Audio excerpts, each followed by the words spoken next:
Muraho nshuti bavandimwe, reka mbabwire nti nizere ko mumeze neza aho muri hose hatandukanye.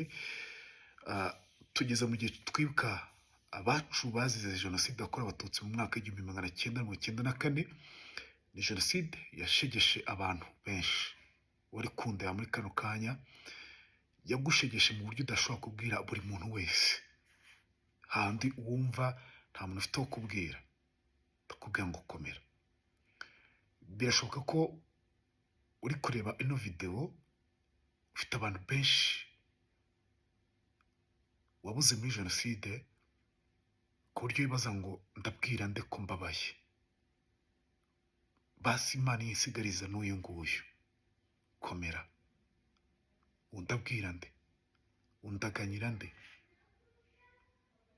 Bose ibatware ku buryo ntabona n'umwe wo kubwira agahinda kanjye.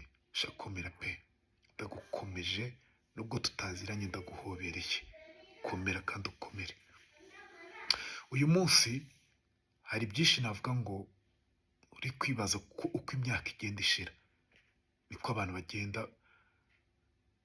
bibaza ngo iyo kanaka bahari. Abenshi twari turi bato mu gihe cya jenoside, twarakuze, mwarakuze. Uyu munsi nibwo utangira kwibaza ngo kuki bino bintu byatubayeho, kuki bino bintu byabaye. Mukomere. Niba warasigaye uri nyakamwe, niba udafite umuvandimwe n'umwe kandi wari ubafite, komera. Nta n'umwe ushobora kumva agahinda kawe nk'uko wowe ugafite, ariko umve ko turaguhobereye, ukomere. Niba udafite ababyeyi wari ubafite, uyu munsi ukaba uri imfubyi, birashoboka ko utigeze unabona amahirwe yo kurerwa neza nk'uko ababyeyi bari kukurera. Warajujubijwe, komera. Ufite igihugu kigukunda, uradufite, natwe turagukunda. Nubwo nakuzi ndagukunda, komera, komera, komera. Birashoboka ko wapfakaye muri jenoside, yewe ukabona n'ibibazo byinshi cyane muri jenoside, ukabura abana, ukaba umubyeyi wamaririje. Komera, turi abana bawe, komera.